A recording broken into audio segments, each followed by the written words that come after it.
What if I told you that her leaving you for someone else wasn't a betrayal, but a blessing in disguise? Right now it feels like you've been replaced, like you lost something irreplaceable. But the truth is, she didn't choose better, she chose easier. And when you go silent, not to manipulate, but to evolve, she'll feel the weight of what she walked away from. You don't need to argue, you don't need closure, you don't even need to watch her anymore, because the most powerful move you can make right now is to vanish into your own growth.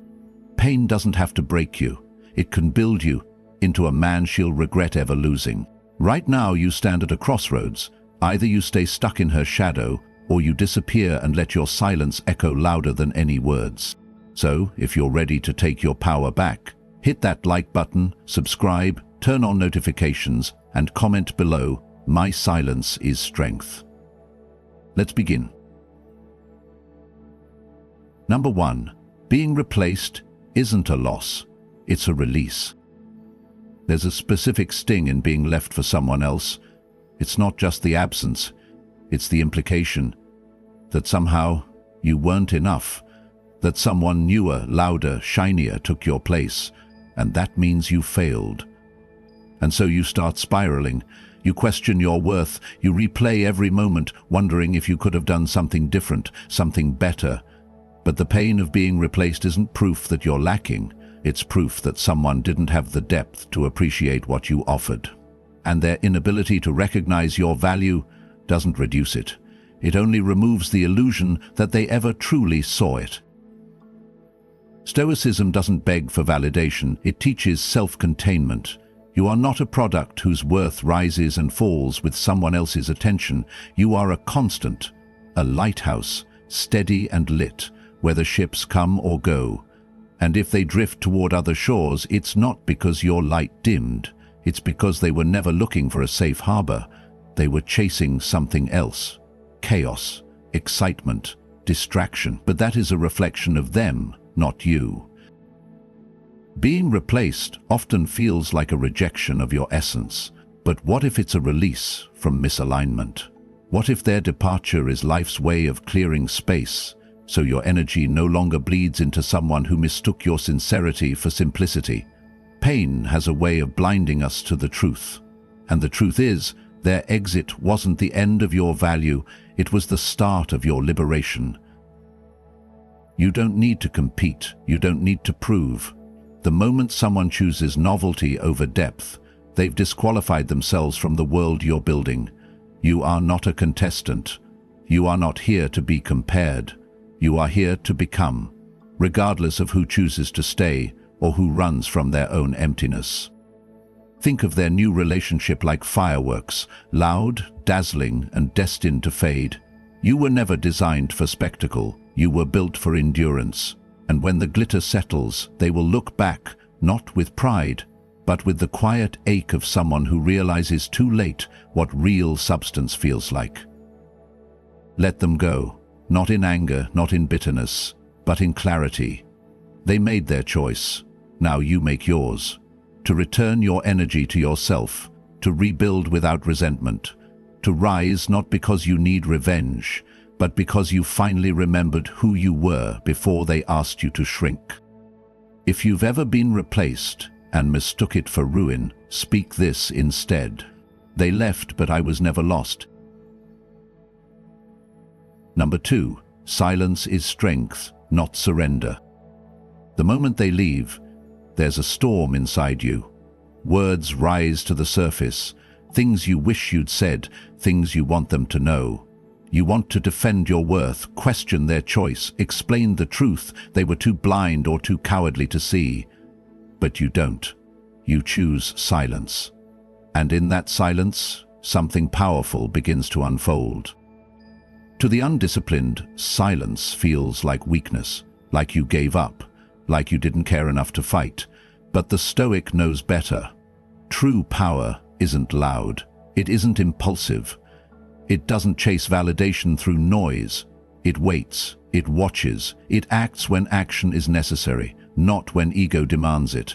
And right now the only thing ego wants is a reaction. They expected it, didn't they? the texts, the plea, the emotional breakdown. They assumed their departure would unravel you, and that assumption, more than their leaving, is what you must refuse to honor. Because the moment you engage in that cycle, the moment you rise to defend your value, you reinforce their power over your peace. You hand them the emotional keys they no longer deserve to hold. Silence is not retreat, it's restraint. It's stepping away from the battlefield, not because you fear the fight, but because you recognize the terrain. This is not a space where truth is honored or clarity is possible. It's an emotional minefield where every word you offer will be twisted into justification for their choice. So instead, you walk away, not as a victim, but as a man reclaiming his direction. And in that stillness, something unnerving happens on their end. You become unpredictable. They can't gauge your reaction, can't place you in the box they expected. Your silence disrupts their narrative. It forces them to sit with the consequences of their decision without the distraction of your pain. That's where real control lives, not in shouting your truth into someone who's already turned their back, but in becoming so composed that their absence no longer shakes you. You are not here to convince anyone of your worth. You are here to embody it, quietly, consistently, and completely. So let them wonder. Let your silence become a mirror in which they see everything they lost and everything you refuse to give away: your dignity, your discipline, your peace. If you've ever held your tongue and questioned if it made you look weak, let this remind you: I don't raise my voice, I rise in my silence. Number 3, their new relationship isn't healing, it's hiding. They moved on fast, quicker than you expected. One moment they were tangled in promises with you, and the next their arms are around someone new. Social media smiles, new dates, a curated performance of happiness. It stings, not just because they're with someone else, but because it feels like you were forgotten, replaced, erased. But let's tell the truth clearly. This isn't love. This is escape, and no amount of new attention can substitute for the depth they refuse to face with you. Rebound isn't repair, it's retreat. It's what people do when they fear the echo of their own choices. They don't want to sit with the silence. They don't want to confront what they've lost, so they fill the space quickly, sloppily, desperately. But Stoicism teaches that no external thing, no relationship, no distraction can bring true peace. Peace comes from confronting the discomfort, not running from it. You gave them something real. Maybe it was quiet, maybe it wasn't perfect, but it had weight, depth, it demanded honesty. And for some people, that's terrifying, because true connection asks you to be seen fully, to grow, to confront the parts of yourself you'd rather leave hidden. And when someone isn't ready for that, they choose something else, something easier, something less demanding. So don't envy their new beginning. Don't imagine they've found something better. What they've found is a bandage, and when the high wears off, when the surface spark starts to dim, the truth they buried will rise again. And this new person, they won't know how to carry it, because they weren't there when the story broke. They're just standing in the ruins, unaware of what came before. Meanwhile, you're left with the real task, the harder one: healing, building, facing, and though it may feel lonelier, it's the only path that actually leads somewhere solid. Let them chase distractions. Let them post and pose and perform, because eventually the applause stops, and when it does, all that remains is whether they've built something real or just delayed the pain. You, however, aren't here to delay. You're here to deepen, to rise through discomfort, not run from it. That's where power lives, not in pretending you're unaffected, but in choosing not to play a game just because they did. If you've ever looked at their new chapter and questioned your own worth, hold this truth close. They started over to forget. I stayed still to evolve. Number 4, your absence is the voice they can't unhear. At first they seem fine, maybe even glowing. They smile in photos, laugh louder, post more. It looks like they've moved on without a scratch while you've been sitting in silence, rebuilding piece by piece. But silence has layers, and over time yours begins to speak, not in words, but in weight. Because the truth is, people rarely recognize value in the moment. It's only when it's gone, when the energy you once gave without hesitation vanishes completely, that they begin to feel the outline of what they lost. You were present in ways they never understood. Your consistency, your care, your calm. All of it was mistaken for default, for background, but now, in your absence, those things echo. A song, a scent, a street you used to walk together. It all pulls them back, not with longing for the relationship itself, but for the stillness and grounding that came with your presence. That emotional stability they now realize doesn't come easily. That kind of energy, the kind that doesn't demand attention but offers quiet security, is rare. Stoicism teaches us that we do not need to announce our worth, we live it. And when we walk away, not in anger but in alignment, we become unforgettable. Not because we left dramatically, but because we left without needing to be seen, without trying to make a point. That is what leaves a mark. You didn't scream, you didn't chase, you simply stepped back, focused inward, and carried yourself with the kind of poise that cannot be faked. And that, over time, becomes disarming. Because now they have no access, no explanation, no reaction to hold on to. Only the growing discomfort of knowing they can no longer reach something they once dismissed. This isn't about revenge. It's about reclaiming space. Your absence creates a void not because you were loud, but because you were meaningful. And when someone grows used to your grounding presence, they start to unravel without it. Not immediately, but slowly, in silence. Meanwhile, your focus stays forward. You build, you grow, you deepen your relationship with yourself, and your silence becomes a statement not of pain, but of peace. They may never admit it, most won't, but they'll feel it, and that feeling won't fade. If you've ever wondered whether your disappearance made a difference, remember this: I said nothing, and that silence became unforgettable. Number 5. When they return, it's not a reunion, it's a test. Eventually they come back, not always with fanfare. Sometimes it's a casual message, a just checking in, a meme you used to laugh at together, a familiar song shared with no caption. It's subtle, calculated, intentional, but not in the way you might think. This isn't a sign of clarity, it's a signal from the ego. They're not returning because they've changed, they're returning because your silence disrupted the pattern, and now they need to feel visible again. Don't confuse this with love. Don't mistake their sudden reappearance for redemption. What they miss is not you, but the reflection of themselves they used to see in your eyes. You once made them feel secure, adored, significant. Now that mirror is gone, and the new one? It doesn't reflect back the same light. So they reach out, not to rebuild, but to check if the door is still open. This is where many people fall. They equate return with regret. But the Stoic doesn't interpret emotion at face value. The Stoic watches patterns, and this pattern is familiar. They come close, just long enough to feel reassured, then retreat when they realize you are no longer orbiting them. Your task is not to analyze their words, it's to stay rooted in your reality. Ask yourself, would their return have mattered if you weren't feeling lonely right now? Would you welcome them if you weren't craving comfort or recognition? Or are you simply mistaking nostalgia for clarity? Forgiveness is noble, but reconnection must be earned, and often it's not. Often the return is a test. Have you truly grown, or were you just waiting? Their message isn't a promise, it's a temptation.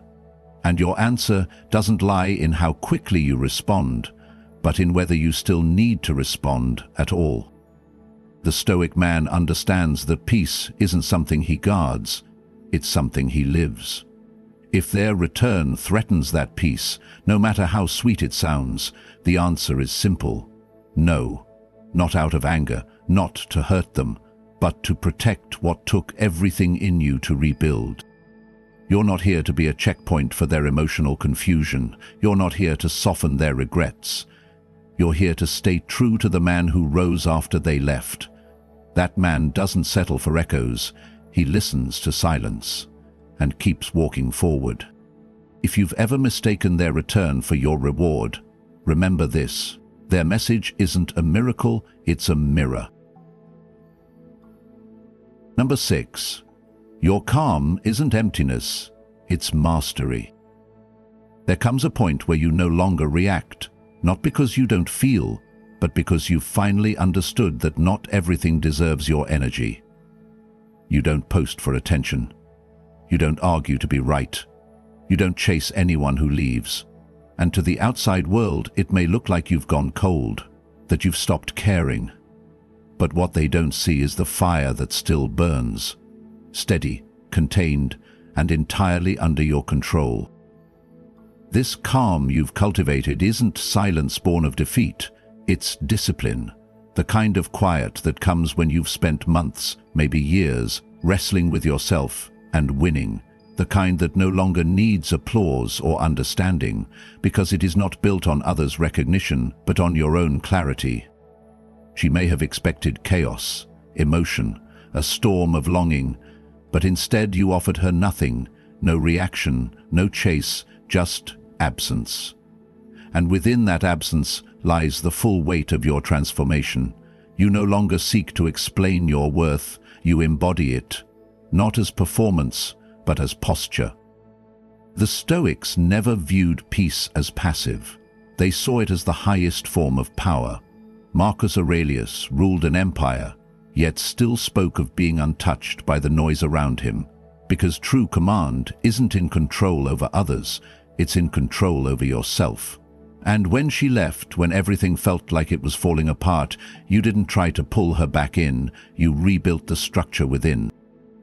She may stumble, she may spin in circles, seeking meaning in places that only offer distraction, but you don't enter her orbit again. You've become a center of gravity unto yourself, and if she ever looks back, what she'll see won't be bitterness or regret. She'll see a man who stood still while she scattered, and in that stillness became untouchable. Let her chase stimulation, let her pretend the noise is fulfillment. You've found something deeper, something no one can give you and no one can take away: mastery of self.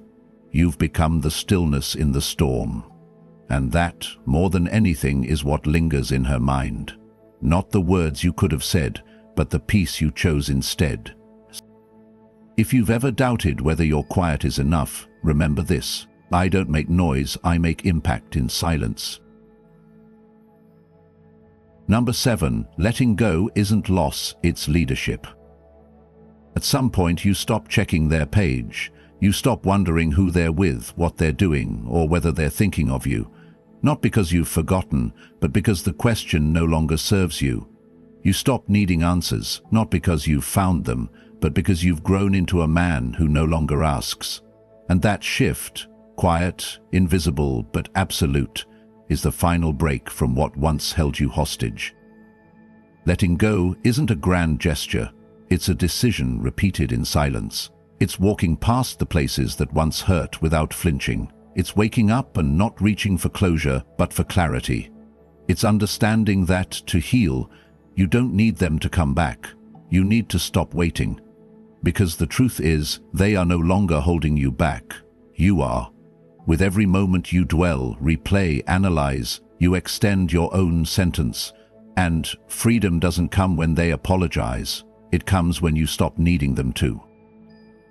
The Stoics spoke of living in accordance with nature, and nature is forward. It breaks, sheds, renews. It never clings to what decays. And so must you. Letting go doesn't mean the story wasn't real. It means you're no longer trying to live in a chapter that's closed. It means stepping fully into the discomfort of what's next. No promises, no guarantees, just you and the road ahead. Yes, it's frightening, but it's also freeing. Because once you truly let go, something powerful happens. Your energy returns, Your clarity sharpens. Your vision, once blurred by longing, begins to focus. You stop performing grief. You stop assigning meaning to their absence. You begin to rebuild, not to prove anything, but because you finally remember what you're capable of when you're not spending your strength chasing ghosts. And should they return, and many do, they will not find the version of you who once waited. They'll find someone they no longer recognize. Not colder, not harder, but quieter, sharper, untouched by their indecision, because you've become someone who leads themselves, someone who walks away from what no longer aligns, not out of ego, but out of evolution.